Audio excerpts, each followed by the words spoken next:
बच्चों, आज मैं आपको सेंटेंसेस के बारे में बताना चाहता हूँ। What is a sentence?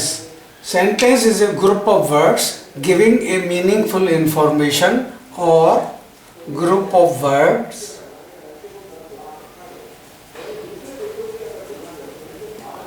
which make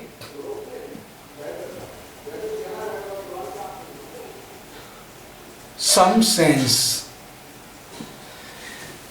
बच्चों, ऐसा ग्रुप जिसका कुछ मीनिंग निकलता हो तो वो group of words that make a sentence. For example, मैं कुछ ग्रुप ऑफ वर्ड्स लेता हूं, जैसे जंगल, forest, tree। I have taken all these three group of words. Can it make a sense? Jungle, forest, tree? Naturally, it is not making any sense. And I am taking another group of words which state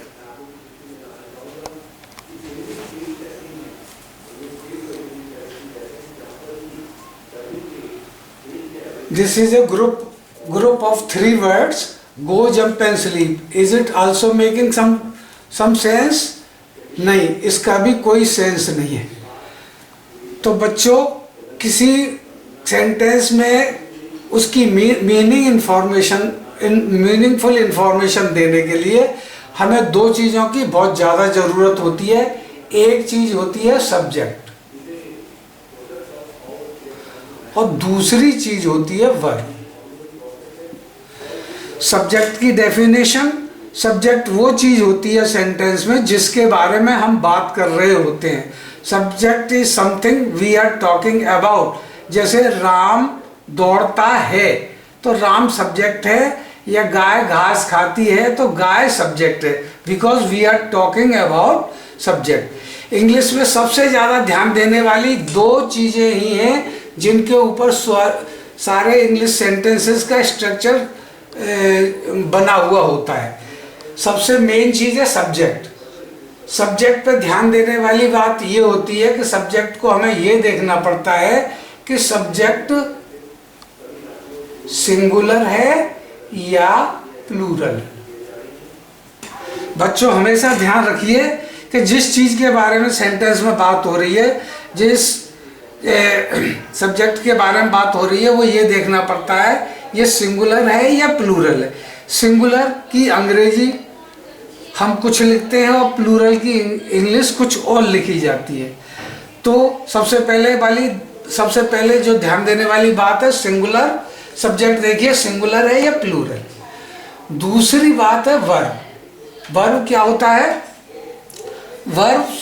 Verb are action describing words are called verbs।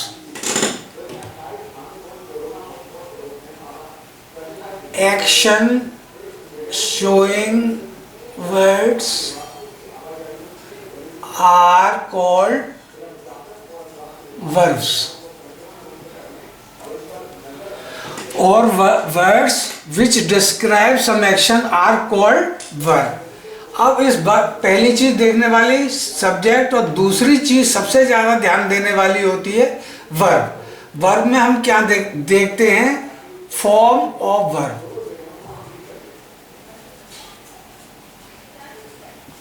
अब देखिए एक subject और एक verb कैसे किसी sentence को बनाते हैं। सब्जेक्ट में मैं लेता हूं ट्री और एक्शन कोई लेता हूं फॉल। ट्री, फॉल, ये दो वर्ड्स हैं, इनका ग्रुप जो है कुछ सेंस दे रहा है। ये ट्री, फॉल, ये it is making some sort of sense. दूसरा एग्जाम्पल लेता हूं डॉग, बार। ये ग्रुप जो है दो वर्ड्स का है। ये भी ऐसा लग रहा है कि कुछ सेंस बना रहा है। इसलिए किसी सेंटेंस को बनाने के लिए मिनिमम 2 वर्ड्स की जरूरत होती है। One should be subject and other should be action.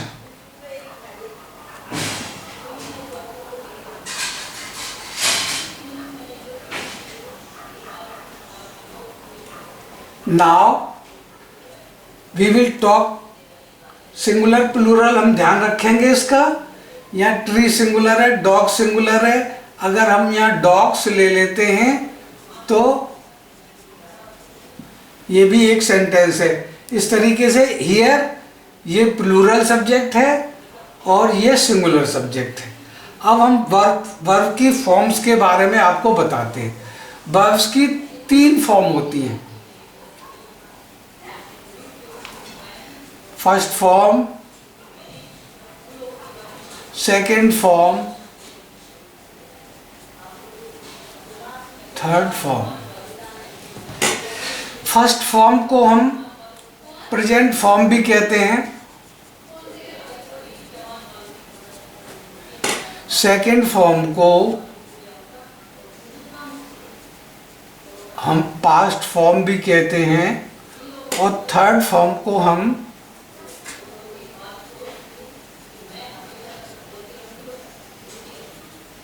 Perfect form भी कहते हैं। और डिटेल्स में जाने के लिए प्रेजेंट फॉर्म 2 तरह की होती हैं। जो वर्ड जनरली यूज होते हैं जैसे गो। दूसरी फॉर्म प्रेजेंट की होती है एस और ईएस फॉर्म।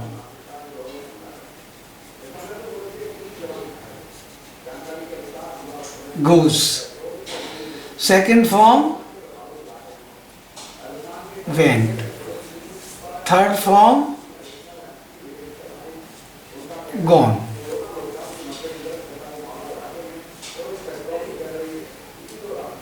एक फॉर्म और होती है वर्ब की, उसको हम कहते हैं आईएनजी फॉर्म। अब इन फॉर्म्स को और डिटेल में हम बताते हैं। तो हम अभी से वर्ब की फॉर्म्स के बारे में जो को बता रहे थे आपको। अब फॉर्म्स को डिटेल में मैंने यहाँ लिखा है, first form, second form, third form, यहीं तक बताया था। फर्स्ट फॉर्म प्रेजेंट फॉर्म कहलाती है। इसमें प्लूरल फॉर्म और सिंगुलर फॉर्म, सिंगुलर एस या ईएस फॉर्म बोलते हैं इसे। Past form, third form is past participle और परफेक्ट फॉर्म, और this is also known as passive form, and ing form is also called present participle form। आप simply इसे ing form करके समझ सकते हैं। अब कुछ वर्ड और भी ऐसे होते हैं जो वर्ब तो नहीं है लेकिन उनकी भी कई डिफरेंट फॉर्म्स होती हैं। जैसे वाटर। वाटर पानी, ये एक नाउन है, बट कभी कभी वाटर एज ए वर्ब काम करता है, एक्शन वर्ब। वाटर, पानी देना को वाटर कहते हैं। वाटर्स, पानी देता है। वाटर्ड, पानी दिया। Watered, watering. Gardener is watering the plants. Gardener had watered the plants. तो इस तरीके से वाटर क्या है, एक नाउन है, but it can also act as a verb. Verb का मतलब पानी या पानी देना किसी चीज में। इसी तरीके से स्नो, स्नो माने बर्फ, स्नोज माने बर्फ पड़ती है, स्नोड माने बर्फ पड़ी, स्नोड सेम, स्नो एसेट्रा। इसलिए आप अपनी वोकेबलरी या अंग्रेजी का ज्ञान बढ़ाने के लिए जितने ज़्यादा वर्ब्स आपको पता हो उसकी फॉर्म्स याद करना बहुत ज़रूरी होता है। बच्चों, मैंने आपको 2 चीज़ मेन बताई हैं। पहली चीज़ सब्जेक्ट, फिर बता देता हूँ, जिसमें हमें ध्यान रखना है सिंगुलर है सब्जेक्ट या प्लूरल है। बच्चों, सिंगुलर जहाँ सब्जेक्ट सिंगुलर होता है उस वो सेंटेंस बनाने की अंग्रेजी कुछ और होती है, और प्लूरल सब्जेक्ट जहाँ होता है उसकी जब उसका कोई वाक्य बनाया जाता है, सेंटेंस बनाया जाता है तो उसकी इंग्लिश और होती है। और वर्ब्स में हमें क्या देखना है? Forms of verb.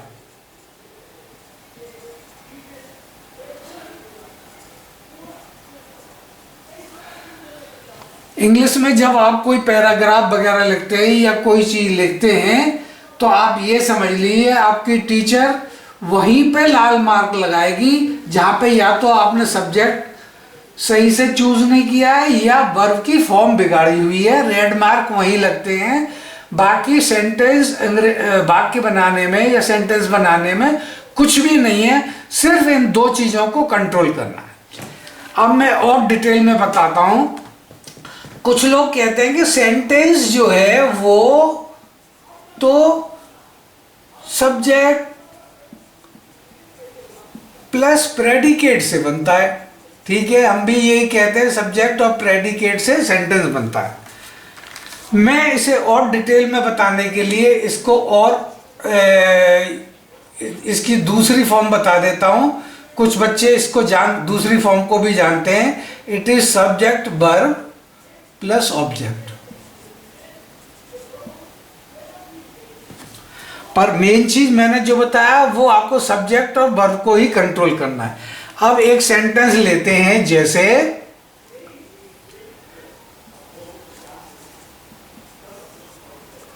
Aditya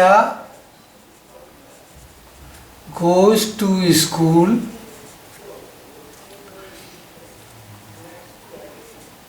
daily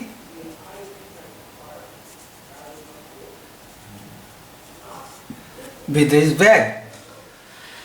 Aditya, अब इस सेंटेंस को जब हमने बनाया और अब इसमें इसकी एनालिसिस करते हैं कि सब्जेक्ट है Aditya, we are talking about Aditya.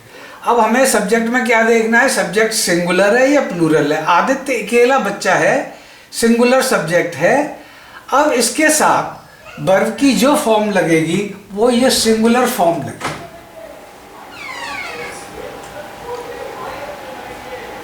Singular form of verb for go is goes. अगर आपने इस आदित्य की गोज की जगह अगर आप बेंट लिख देते हैं तो ये सेंटेंस आपका गलत हो जाएगा, इस पर आपको कोई मार्क नहीं मिलेगा। वेंट की जगह मैं गॉन लिख देता हूं, फिर भी ये सेंटेंस आपका गलत हो जाएगा और आपको इसमें कोई मार्क्स नहीं मिलेगा। एक मिनट। हाँ, तो बच्चों subject plus predicate, predicate verb और जो भी ऑब्जेक्ट पार्ट होता है वो सब प्रेडिकेट कहलाता है। अब हमने क्या आपको बताया, सब्जेक्ट और हमें तो वर्ब पे ध्यान देना है, तो हमने आदित्य पे ध्यान दिया, गोज पे ध्यान दिया। बाकी हम किसी चीज को किसी भी ऑर्डर में लिख सकते हैं। जैसे हम लिख सकते हैं आदित्य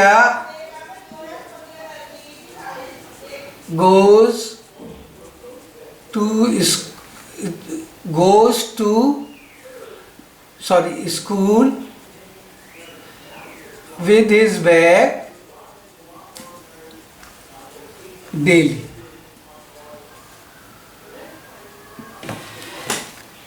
विथ हिज बैग आगे लेने से, डेली पीछे लेने से कोई फर्क नहीं पड़ता सेंटेंस पे, या इस ऑर्डर को किसी भी तरीके से चेंज करने से सेंटेंस के ऊपर कोई फर्क नहीं पड़ेगा। मेन चीज जो देखने वाली है that is subject Aditya and verb goes and it's proper form. अब हम दूसरा सेंटेंस लेते हैं कि हम ये बताइए साइंटेंस बनाने के लिए हमें कम से कम कितने वर्ड की जरूरत है। तो सेंटेंस बनाने के लिए नेचुरली एक सब्जेक्ट एक वर्ब हो तो सेंटेंस बन जाता है। जैसे आई गो, दो सेंटेंस के कॉम्बिनेशन से this is a perfect sentence, I go में जाता हूं। इसी तरीके से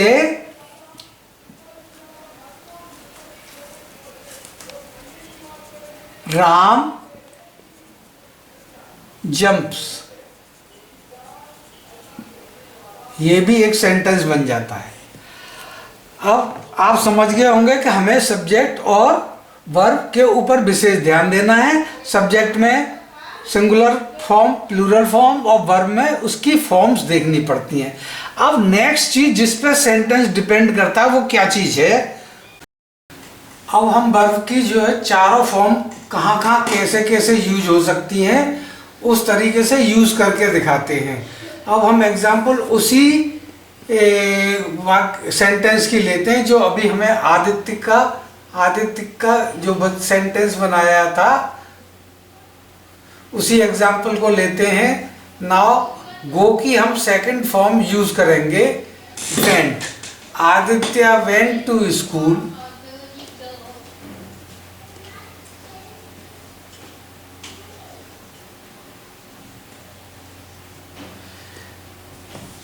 पहले सेंटेंस में गोज यूज किया था, यहाँ हम वेंट यूज कर रहे हैं। वेंट ये पास्ट को शो करता है, पास्ट में हम गो या गोज नहीं लगाएंगे, हम वेंट का यूज करेंगे। तीसरा सेंटेंस ले लेते हैं, आदित्य इज गोइंग।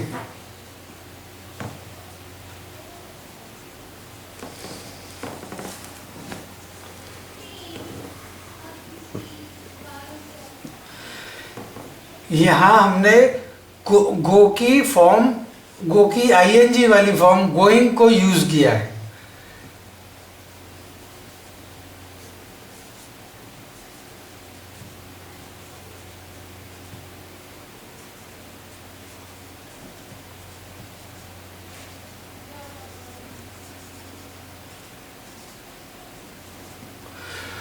गो की पहली फॉर्म गोज यूज कर चुके हैं हम, वेंट यूज कर चुके हैं, गोइंग यूज कर चुके हैं, गॉन यूज कर चुके हैं। Third form, second form, ING form, S और ईएस फॉर्म।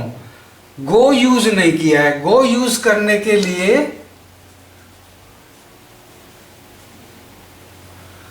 हमें आदित्य के साथ कोई और सब्जेक्ट और चूज करना पड़ेगा, तभी गो लगा सकते हैं। क्योंकि अगर सब्जेक्ट प्लूरल है तो प्लूरल में ही हम गो की फॉर्म यूज कर सकते हैं। गोज सिंगुलर के लिए हम हमेशा गोज यूज करेंगे। तो गो यूज करने के लिए हमें दूसरा एक और इसका आदित्य का ही कोई फ्रेंड ले लेते हैं, and Akash. Go to school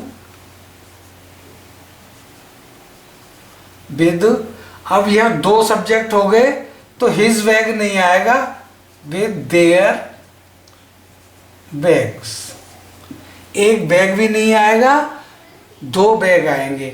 बच्चों आगे हम अगले उस टाइप्स ऑफ सेंटेंस की तरफ चलेंगे। सेंटेंस सब्जेक्ट और वर्ब कंट्रोल करने के बाद जो तीसरी चीज जो आती है सेंटेंस बनाने के लिए, दूसरी सबसे बड़ी चीज की जो जरूरत होती है वो time. Time means tense. Tense तीन तरह के होते हैं।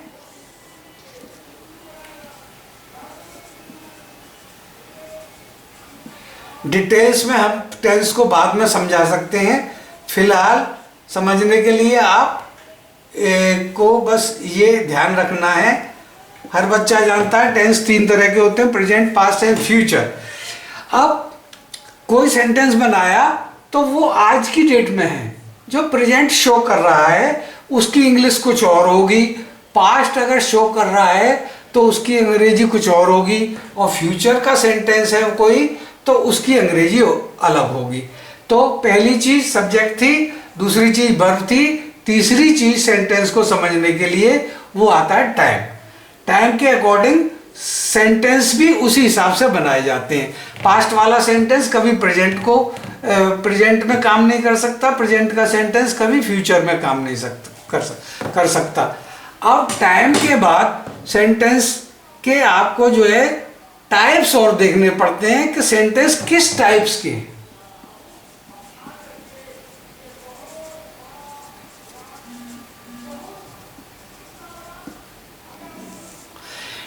सेंटेंस वाक्य बनाने के लिए, सेंटेंसेस बनाने के लिए हमें टाइप ऑफ सेंटेंस भी देखना पड़ता है कि हम किस टाइप का सेंटेंस बना रहे हैं।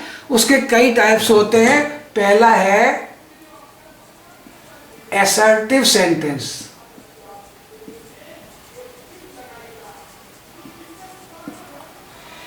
इसे और वी से इट अफर्मेटिव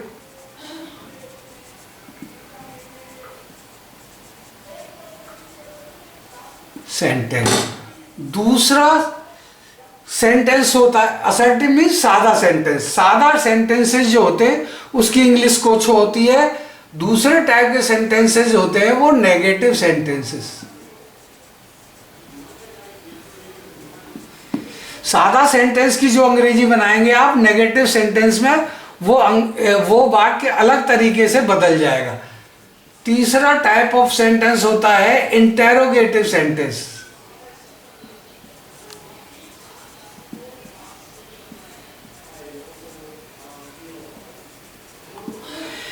इंटेरोगेटिव सेंटेंस दो तरह के होते हैं। पहली टाइप का है यस और no type interrogative sentences. Yes और नो टाइप मतलब कोई सेंटेंस जब बोला जाए और उसका आंसर अचानक जैसे यस निकले कि you are going to school, are you going to school, तो आंसर आता है yes.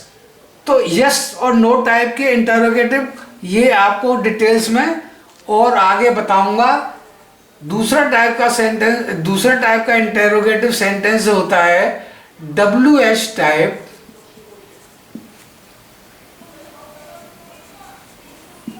Interrogative sentences why it involves why, where, what etc. WH type interrogative sentences। ये जितने भी सेंटेंसेस के टाइप बताता जा रहा हूं सबकी इंग्लिश उसके हिसाब से अलग अलग होती है, इसलिए इन सेंटेंसेस के टाइप को भी ध्यान में रखना बहुत जरूरी होता है। फोर्थ इज एक्सक्लेमेटरी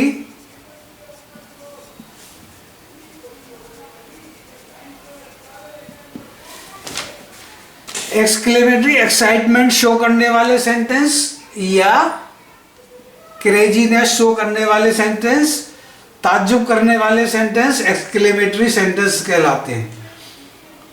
उसके बाद है इंपेरेटिव सेंटेंस।